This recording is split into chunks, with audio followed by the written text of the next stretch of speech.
Good morning students. आशा है आपको lesson 12 एक पते की बात तो समझ में आ ही गया होगा।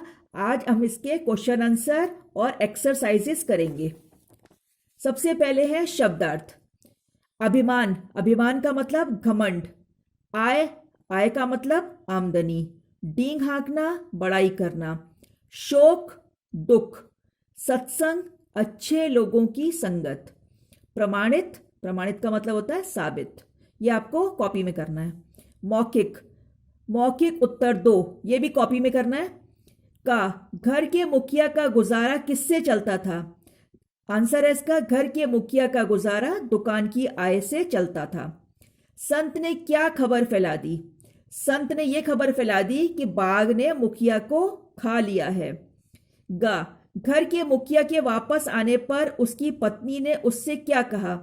जब घर वापस आया मुखिया तो उसकी पत्नी ने कहा, हमें तुम्हारी जरूरत नहीं है, अब हम पहले से ज्यादा सुखी हैं।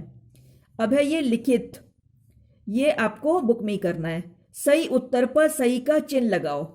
इसमें है सबसे पहले, सेठ घर में अकेला था। आस्तिक, नास्तिक, कमाने वाला, बीमार। तो क्या था? कमाने वाला। तो कमाने वाला के आगे टिक लगाएंगे। इसके बाद है सेठ कहाँ पहुंचा? जंगल में, सत्संग में, शादी में, अपनी बहन के घर में। सेठ कहाँ पहुंचा था? सत्संग में। तो सत्संग में के आगे टिक करेंगे। इसके बाद है सेठ गायब हो गया। एक महीने के लिए, एक साल के लिए, एक सप्ताह के लिए, एक दिन के लिए। तो इसमें आएगा एक महीने के लिए। वो एक महीने के लिए गायब हुआ था ना। घर वालों ने सेठ को समझा। क्या समझा था? पागल, भूत, मृत के बेहोश। क्या समझा था? भूत। क्योंकि सब तो लोग समझ रहे थे ना कि वो खत्म हो गया है, उसको बाघ ने खा लिया है, इसलिए उसको भूत समझ रहे थे। तो भूत के आगे टिक करेंगे। अच्छा, अब इसके बाद है किसने किससे कहा। आपने लेसन पढ़ा हुआ है, उसमें किसने किससे बोला है हमें ये लिखना है। दुनिया में किसी के बिना किसी का काम नहीं रुकता। ये किसने बोला है? संत ने लोगों से। वो सत्संग में बोल रहा था ना, तो क्या है? संत ने लोगों से। मेरे बिना तो मेरे परिवार के लोग भूखे मर जाएंगे। ये किसने बोला है? मुखिया ने संत से। हमें तुम्हारी जरूरत नहीं, ये किसने बोला है? पत्नी ने मुखिया से। रिक्त स्थानों की पूर्ति करो। मुखिया के परिवार वाले कई दिनों तक कैसे रहे? शोक संतप्त। तो यहां पे आएगा संतप्त। मुखिया के परिवार वाले कई दिनों तक शोक संतप्त रहे। एक सेठ ने उसके बड़े लड़के को अपने यहां डैश दे दी। क्या आएगा? नौकरी। एक महीने बाद मुखिया डैश रात के वक्त अपने घर आया, छिपता छिपाता। उस व्यक्ति का सारा डैश चूर चूर हो गया, सारा अभिमान। इसके बाद है, ये आपको कॉपी में करना है। निम्नलिखित प्रश्नों के उत्तर लिखो। का, घर के मुखिया को क्या अभिमान हो गया? घर के मुखिया को अभिमान हो गया कि उसके बिना उसके परिवार का काम नहीं चल सकता। संत क्या उपदेश दे रहे थे? संत उपदेश दे रहे थे कि हमें घमंड नहीं करना चाहिए कि दुनिया में हमारे बिना काम नहीं चलेगा, सभी को अपने भाग्य के अनुसार ही मिलता है।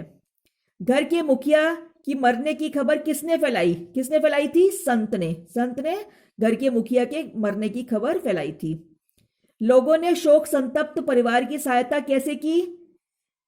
एक सेठ ने बड़े लड़के को नौकरी दे दी और गांव वालों ने लड़की की शादी करा दी।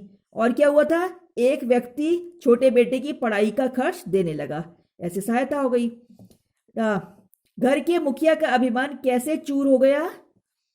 जब घर लौटने पर उसे भूत समझा गया और पत्नी ने कहा, हम पहले से ज्यादा सुखी हैं, हमें तुम्हारी जरूरत नहीं है। तब उसका घमंड चूर चूर हो गया था।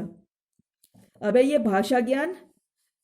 क्वेश्चन आंसर तो आपको कॉपी में करने हैं और ये जो है ये आपको बुक में करना है।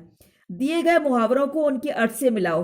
हक्का बक्का होना, हैरान रह जाना। पेट में चूहे कूदना, बहुत भूख लगना। बाएं हाथ का खेल, अत्यंत सरल काम। घी के दिए जलाना, खुशियां मनाना। काला अक्षर भैंस बराबर, एकदम अनपढ़। ये आपकी एक्सरसाइजेस और क्वेश्चन आंसर हो गए। और ये जो पीछे वाले हैं ये कट है, ये मैं आपको ग्रामर की बुक में कराऊंगी। Thank you.